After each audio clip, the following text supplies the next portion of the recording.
हाँ जी class BSc first year Gauss divergence theorem मैंने आपकी लिखी हुई है ऊपर। हम वेक्टर का लास्ट चैप्टर कर रहे हैं जिसमें थ्योरम्स हैं, गॉस, स्टोक्स और ग्रीन्स थ्योरम्स हैं। ठीक है, हम गॉस थ्योरम्स का प्रूफ नहीं कर रहे, अभी हम एक क्वेश्चन कर रहे हैं गॉस थ्योरम से रिलेटेड। तो इसलिए गॉस थ्योरम की जो स्टेटमेंट है, मैथमेटिकल स्टेटमेंट, वो मैंने बोर्ड पे लिखी हुई है। कौन सी है? Gauss divergence theorem v del dot F dv is equal to S F dot N cap ds। एक बात ध्यान में रखोगे थी कि गॉस थ्योरम में v जो है वो किस में चेंज होता है? s में चेंज होता है। यही चीजें तो ध्यान में रखनी है कि वॉल्यूम किस में चेंज होता है? s में। और ये क्या है? डाइवर्जन है। और ये क्या है? यूनिट नॉर्मल वेक्टर है।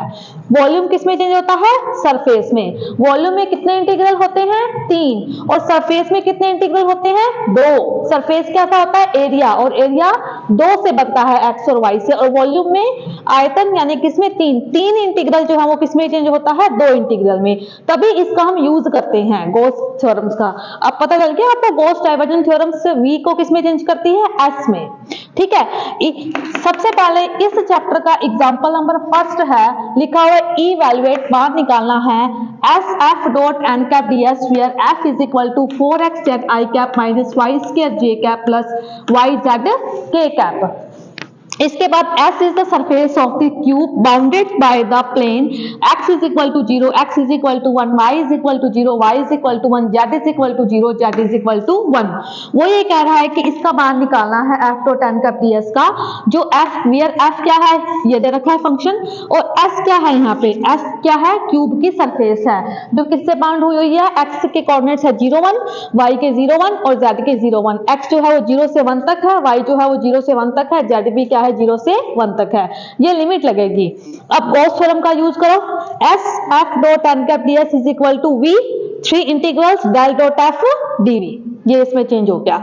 आगे देखो यहाँ पे, अब f को 10 कैप, इसकी वैल्यू दे रखी है, f का मान, इसका मान किसके बराबर होता है? f डेल के बराबर। डेल का मान क्या होता है? i cap del by del x plus j cap del by del y plus k cap del by del z। समझ आ रहा है ये? और f का मान क्या होता है? ये रहा 4x z i cap minus y square j cap plus y z k cap. तो i का i से डॉट हो गया, j का j से होगा, k का k से हो गया। तो आएगा क्या? डेल अपॉन में del x 4x z plus del upon में del y minus y square plus del upon में डेल z 4z dv। ठीक है, इसका करो अवकलन 4z, इसका करो माइनस 2y, इसका करो प्लस y dv। अब dv को हटाएंगे तो क्या आएगा? dx dy dz। लिमिट लगा दो x की, y की, z की। ठीक है, तो फिर सबसे पहले लास्ट इंटीग्रल का लास्ट के साथ होएगा, तो इसका करेंगे 4z का, 4z square divide by 2 minus y का साथ आ जाएगा z, 1 से लेके 0 तक लिमिट लगा दी, dx और dy। फिर इसके बाद यहां से कट गया 2, z स्क्वायर का लिमिट लगाई 1 माइनस 0,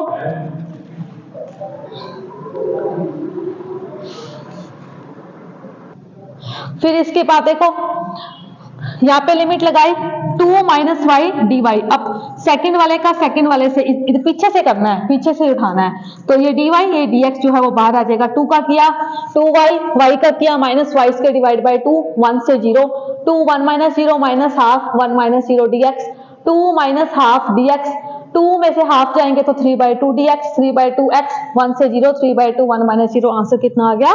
3/2। कैसे निकाला? ये गॉस थ्योरम का यूज किया है हमने इसमें। ठीक है, तो ये आपका एग्जांपल नंबर कौन सा है? आपका फर्स्ट एग्जांपल है किसका? गॉस थ्योरम का।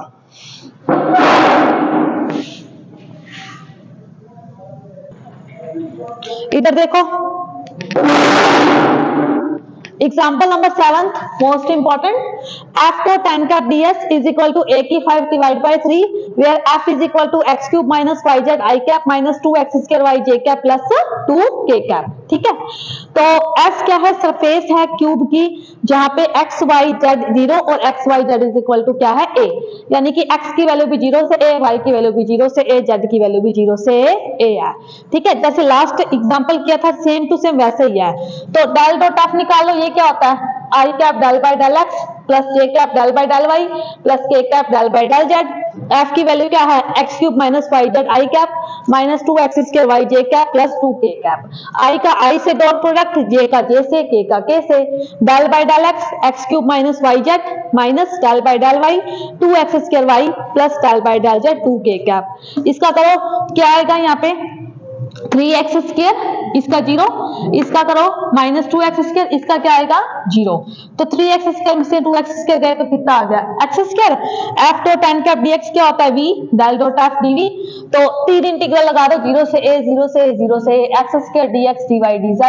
अब x² लास्ट वाले का करो dz, तो z तो है ही नहीं, dz तो है नहीं, तो z आएगा लिमिट पे लगा लो सीधा 0 से a x² dx dy, फिर इसके साथ y के साथ करो, a x² कांस्टेंट है तो y 0 से a, 0 से a यहाँ पे करेंगे 0 से a, तो a पहले से था a² x² dx, a² बाहर चला गया x² dx x cube by 3 0 से a² divide by 3 a cube minus 0 a 5 divide by 3।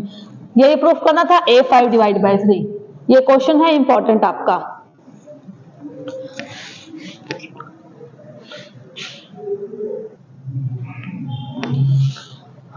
Example number 3 देखो, use Gauss divergence theorem to show that S X divide dz plus Y dz dx plus z dx dy is equal to 4 pi a cube. ठीक है, where the surface S is a sphere, S क्या है surface है एक, ठीक है गोला है एक, और जो क्या होता है x² plus y² plus z² is equal to a²। ये कौन सी इक्वेशन है, ये गोले की इक्वेशन है ये। ठीक है, तो अब देखो गॉस डाइवर्जन थ्योरम से यूज करना है, तो ये x से है तो किसमें चेंज होगी v में। ठीक है, जो उसका ये क्या है इसका, ये इसका क्या है मतलब शॉर्ट थ्योरम है, शॉर्ट स्टेटमेंट है, और ये क्या है इसकी लॉन्ग स्टेटमेंट है जो मैंने लिख रखी है। f1 dy dz plus f2 dz dx plus f3 dx dx is equal to v del f1 del x plus del f2 del y plus del f3 del z dx dy dz। ये क्या है इसका मतलब लंबी theorem है, ये इसकी long statement है और ये इसकी शॉर्ट स्टेटमेंट है। ये s किस में चेंज हो गया v में हो गया। ये डेल दिखाई दे रहा है ना आपको, डेल f अपॉन में डेल x, डेल अपॉन में डेल y, डेल, और ये f1 f2 f3 क्या है, ये f है, ये क्या है f है।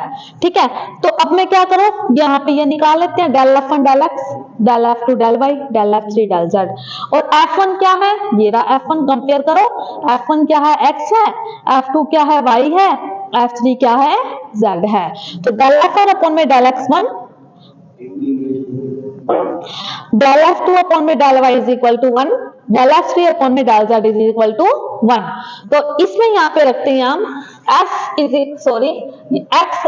Equal to x dy dz plus y dz dx plus z dx dy is equal to v3 integration, इसका मान रख दो डेल f अपॉन में del x 1, del f2 upon में del y 1, del f3 upon में del z 1, dx dy dz।